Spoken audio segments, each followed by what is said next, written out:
හරි අපි ඊළඟට බලමු count if කියන එක පාවිච්චි කරන්න count if කියන function එක.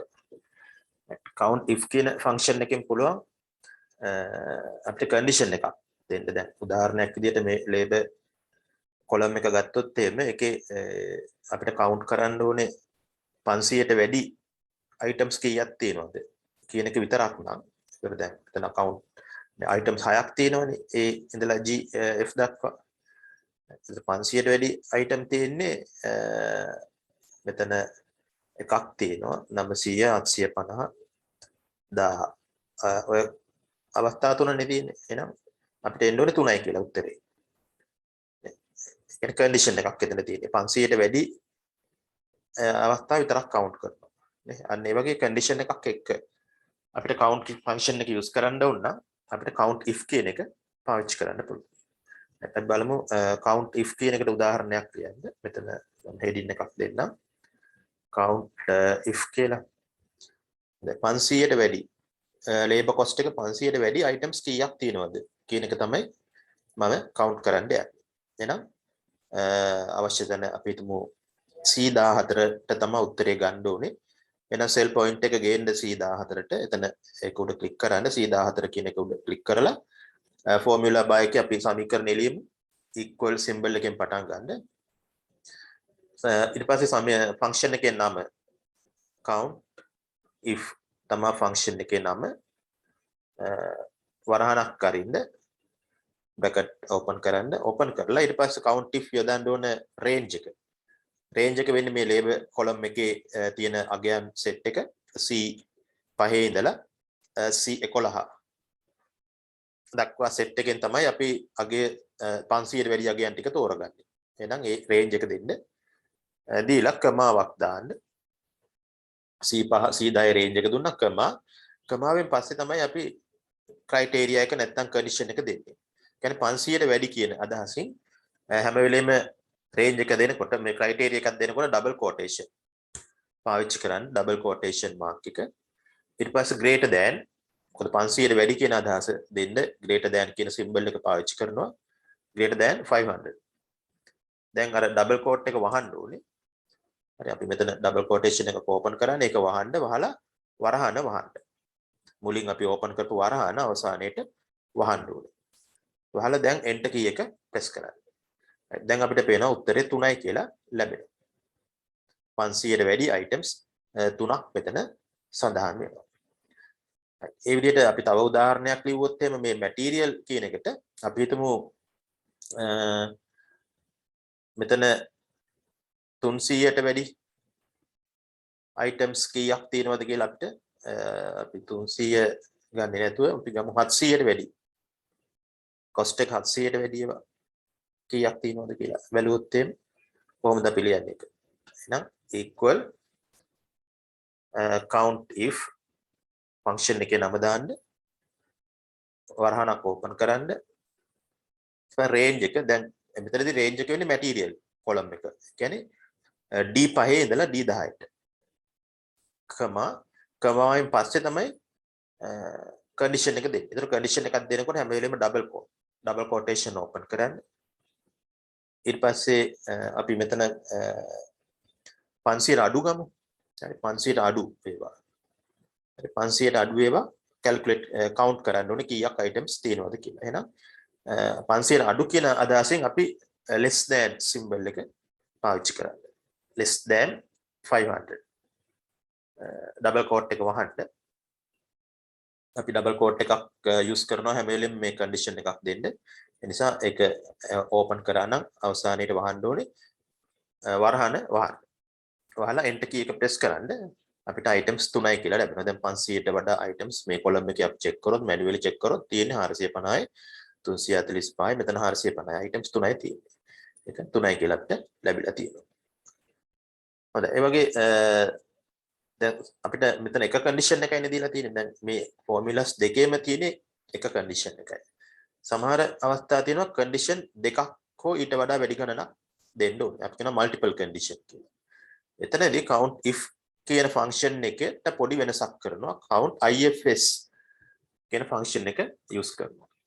condition එකකට වඩා වැඩියෙන් දෙන්න ඕනේ වෙලාවක. දැන් උදාහරණයක් විදිහට අපිට හොයාගන්න ඕනේ 300ට වැඩි material cost 700ට අඩු කීයක් තියෙනවද?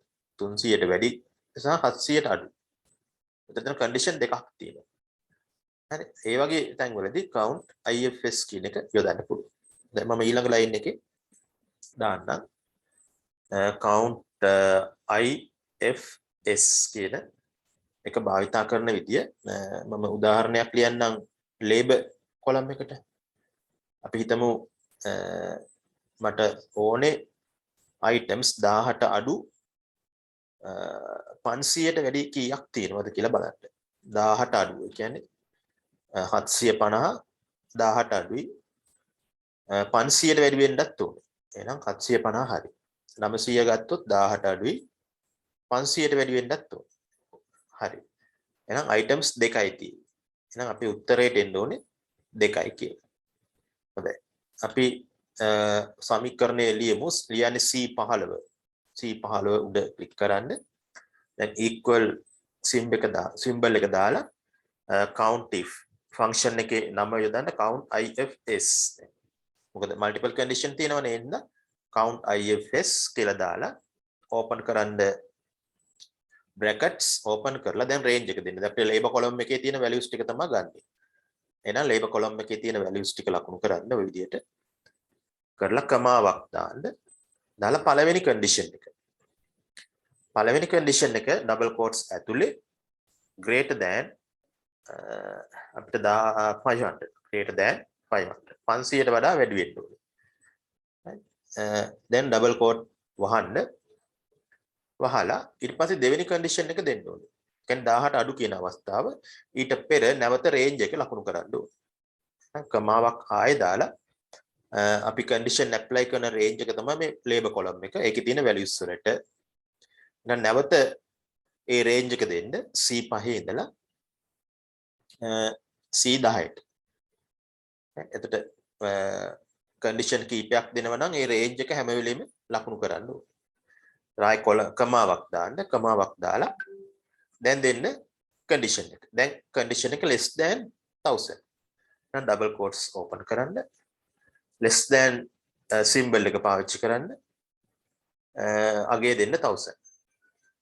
double quote වහන්න වරහන වහන්න. හොඳයි. ඔය ආකාරයට සමීකරණය ලියලා ඉවරලා enter key එක press කරන්න. අපිට ලැබෙනවා දැන් මේ count ifs හරහා 500ට වැඩි 18 අඩු items දෙකයි තියෙන්නේ. ඔන්න ඔය ආකාරයට තමයි අපි count if කියන එක පාවිච්චි කරන්නේ. තවත් එක උදාහරණයක් මම ඒක හා සම්බන්ධව පෙන්නන්නම් total cost එකට. අපි හිතමු total cost එක ඕනේ කියලා 1100ට අඩු 500ට වැඩි. 1100ට අඩු 500ට වැඩි items කීයක් තියෙනවද කියලා බලන්න ඕනේ.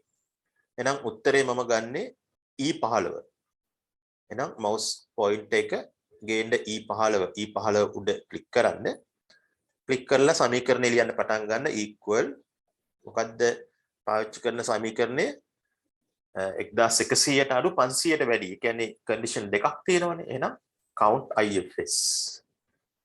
count ifs පාවිච්චි කරන්න. වරහනක් open කරන්න. දැන් range එක. දැන් range එක කොහෙද තියෙන්නේ? total cost කියන column එක.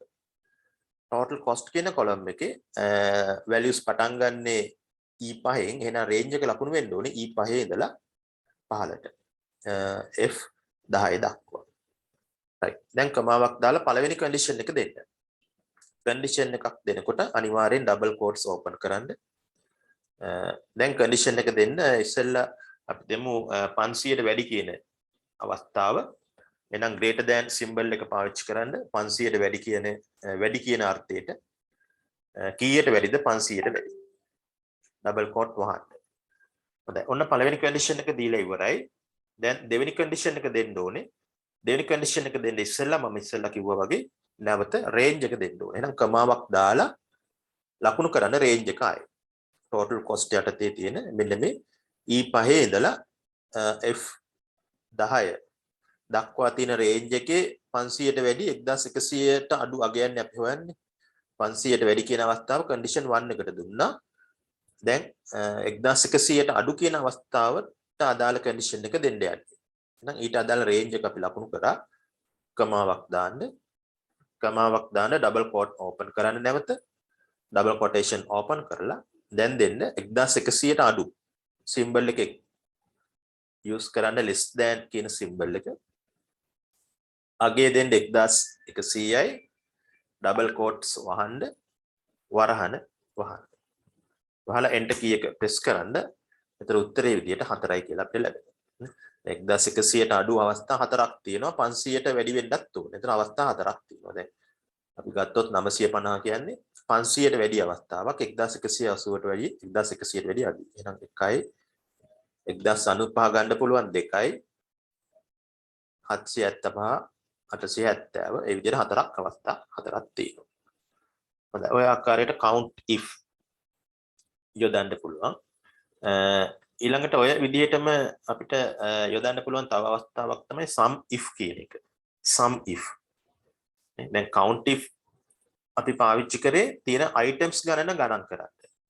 sum if කියන එක ඒ විදිහටමයි පාවිච්චි කරන්නේ. හැබැයි අපි use කරන්නේ එකතුවක් හොයන්න.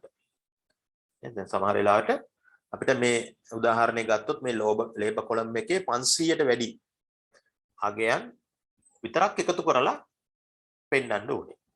500ට වැඩි අගයන්. ඒ කියන්නේ දැන් අපි ගත්තොත් 1000යි 750යි 900යි. ඔන්න ඔය තුනේ අගේ. අගයන් ගොඩක් තියෙන තැනක අපිට අවශ්‍ය අගයන් වල එකතුව විතරක් අරගෙන පෙන්වන්න ඕනේ. ඒක තමයි sum if කියන එක පාවිච්චි කරන්නේ. දැන් උදාහරණයක් විදිහට දැන් අපි මේ උදාහරණයම ගමු. මේ 500ට වැඩි ලේබර් කොලම් එකේ 500ට වැඩි කොස්ට් එක තියෙන items වල එකතුව විතරක් හොයාගන්න ඕනේ. දැන් මම ඒ උත්තරේ ගන්නම් මෙතනට පහළ C17 කියන තැනට heading එකක් දාන්නම් sum if කියලා. හොඳයි. C17 තමයි උත්තරේ ගන්න. ඒ නිසා ෆෝමියුලා එක අපි ලියන්නේ C17. සමාන කිරීමේ ලකුණෙන් පටන් ගන්න. sum if කියන ෆන්ක්ෂන් එකේ නම දෙන්න. වරහනක් ඕපන් කරන්න. දැන් sum කරන එකතුව හොයන රේන්ජ් එක දෙන්න. ලේබර් කොලම් එකේ මෙන්න මේක තමයි රේන්ජ් එක. ඔය රේන්ජ් එකෙන් කොටසක් තමයි අපි එකතුව හොයන්නේ. කියන්නේ 500ට වැඩි. ඔය රේන්ජ් එකෙන් 500ට වැඩි අගයන් වල එකතුව තමයි හොයන්නේ. ඒ නිසා මුලින් මුළු රේන්ජ් එකම දෙන්න, කමාවක් දාන්න. කමාවක් දාලා තමයි ඊට පස්සේ තමයි කන්ඩිෂන් එක දෙන්නේ. කන්ඩිෂන් එක අපි ඉස්සෙල්ලා count if වල දුන්නා වගේම තමයි. ඩබල් කෝට් ඕපන් කරන්න. greater than 500ට වැඩි කියන අදහසින් greater than symbol එක පාවිච්චි කරන්න. දැන් අගේ දෙන්න 500යි කියලා ඩබල් කෝට් වහන්න වරහන වහන්න. අලා අන්තිමට enter key එක press කරන්න. දැන් අපිට උත්තරේ ලැබෙනවා අර 500ට වැඩි අගයන් ටිකේ එකතුව 2650යි කියලා. හොඳයි. ඒතර ඉස්සෙල්ලා count if මතක ඇති පාවිච්චි කරා ඒ විදිහටම තමයි sum if කියන එක පාවිච්චි වෙන්නේ.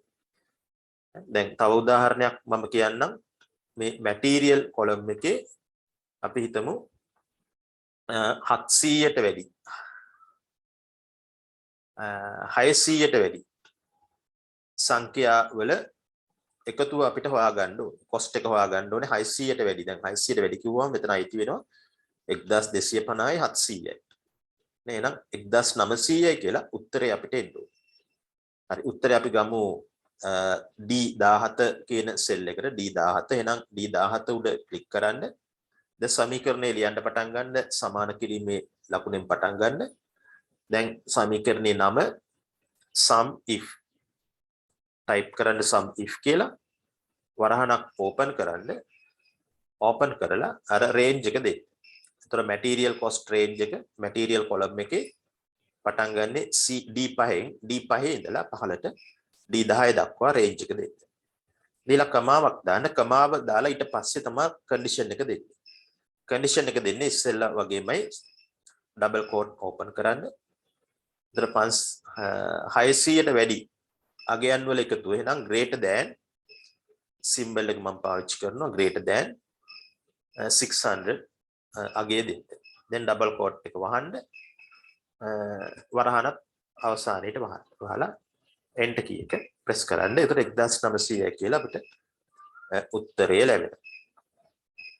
හොඳයි. ඔය වගේම තව තුන්වෙනි අවස්ථාව අපිට කන්ඩිෂන් දෙකක්. දැන් sum if එකෙන් ඉස්සෙල්ලා කරපු උදාහරණ දෙකේම එක කන්ඩිෂන් එකයි 500ට වැඩි. නැත්නම් 600ට වැඩි. දැන් අපිට ඕනනම් 500ට වැඩි 18 අඩු කියලා එකම සමීකරණේ කන්ඩිෂන් දෙකක් දෙන්න ඕන. මට එකතුව හොයාගන්න ඕනේ 500ට වැඩි වෙන්නත් ඕනේ 18 අඩු වෙන්නත් ඕනේ. අන්න ඒ සංඛ්‍යාවල එකතුව විතරක් ගන්න ඕනේ. එහෙනම් අපි යොදනවා sum ifs කියන ෆන්ක්ෂන් එකනේ. අපි ඉස්සෙල්ලා ලිව්වේ count ifs කියලා. එහා සමානයි count sum ifs කියන එක. හොඳයි. අපි බලමු මේ උදාහරණයෙම උත්තරේ ගන්න ඕනේ 500ට වැඩි අපි ගමු 500ට වැඩි 18 අඩු සංඛ්‍යාවල උත්තර. දැන් අපි මේක මැනුවලි බලන් ගියොත් 500ට වැඩි 18 අඩු 950 තියෙනවා. මේ තුනම අහු වෙන්නේ නැහැ. ආයි 875 870 මෙන්න මේ තුන. ඔන්න ඔය තුනේ එකතුව තමයි අපිට ඕනේ. හොඳයි අපි උත්තරේ ගමු E17. එහෙනම් E17ට යන්න සමාන කිරීමේ ලකුණෙන් පටන් ගන්න. සමීකරණේ නැත්තම් ෆන්ක්ෂන් එකේ නම දෙන්න sum if කියලා. open කරන්න brackets open bracket. ඊළඟට මේකේ ලකුණු කරන්න range එක total cost කියන එක යටතේ range එක ලකුණු කරන්න E5 ඉඳලා E10 කමාවක් දාන්න. දැන් ඔන්න පළවෙනි condition එක. පළවෙනි condition එක තමයි 500ට වැඩි. එහෙනම් double quotes ඇතුලේ greater than 500 කියලා දෙන්න. double quote වහන්න. දැන් දෙවෙනි condition එක දෙන්න ඕනේ. දෙවෙනි condition එක දෙනකොට condition එක දෙන්න ඉස්සෙල්ලා range එක ආයෙ දෙන්න ඕනේ. එහෙනම් කමාවක් දාලා range එක නැවත ලකුණු කරන්න. E5 ඉඳලා E10 දක්වා range එක නැවත ලකුණු කරන්න. කමාවක් දාන්න. දැන් කමාවෙන් පස්සේ දෙන්න දෙවෙනි condition එක. දෙවෙනි condition එක මොකක්ද? 18 අඩු. condition එකක් දෙද්දි හැම වෙලේම double quotes ඇතුලේ ලකුණු කරන්න open කරන්න පළවෙනි double quote එක. දැන් දෙන්න less than 1000 කියන එක double quote වහන්න.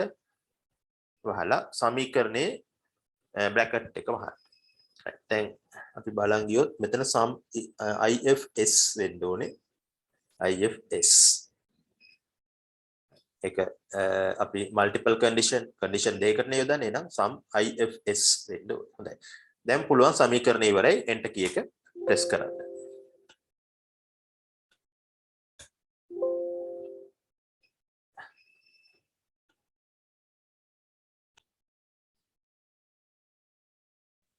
හොඳයි sum if multiple condition එකත් එක්ක තියෙන එක අපි මම නැවත ලියන්නම්. ඒකේ range equal පටන් ගන්න. sum if කියලා යොදන්න. ifs open කරන්න rounded bracket off කරලා දැන් එකතු හොයන්න ඕන range එක දෙන්න. දැන් total cost එක යටතේ range එක අපි ගන්නේ E5 ඉඳලා E10ට. ඔය range එකම ආයෙ දෙන්න ඕනේ මේ syntax එකේ දෙපාරක් දෙන්න. ඒ range එකම දෙපාරක් දීලා ඊට පස්සේ තමයි criteria 1. criteria 1 එක double quotes ඇතුලේ greater than 500 වෙන්න ඕනේ. කමාවක් දාලා ඊට පස්සේ නැවත criteria එක දෙන්න. range එක දෙන්න. total cost එක යටතේ E5 ඉඳලා E10 දක්වා නැවත range එක දීලා ඊළඟට දෙවෙනි criteria එක දෙන්න. දෙවෙනි condition එක double quotes ඇතුලේ less than 1000 double quotes වලින් වහන්න bracket එක වහන්න. වහලා enter key එක press කරන්න. දැන් අපිට ලැබෙනවා 2595 කියලා උත්තරේ. හොඳයි. ඔය ආකාරයට පුළුවන් sum if කියන එක භාවිතා කරන්න පුළුවන්කම තියෙනවා.